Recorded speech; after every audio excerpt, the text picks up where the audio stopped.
إذا شعرت بالضيق تذكر أن الله لا يبتليك إلا ليخرجك من ضيق إلى سعة ومن ظلام إلى نور.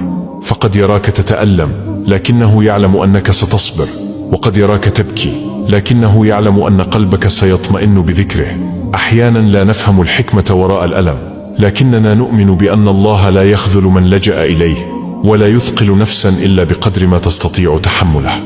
ربما يكون الضيق الذي تعيشه الآن هو باب الرحمة الذي سيفتح لك قريبا، وربما يكون الحزن الذي يسكنك اليوم هو ما سيجعلك تسجد لله.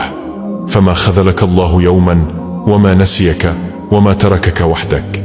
فمهما ضاقت بك الدنيا تذكر أن سجدة واحدة تبدل الحال، ودعوة صادقة تغير القدر، وصبرك اليوم هو مفتاح سعادتك غدا. ثق أن الفرج قريب، وأن يد الله تعمل في الخفاء لترتب لك حياة أجمل مما تتخيل.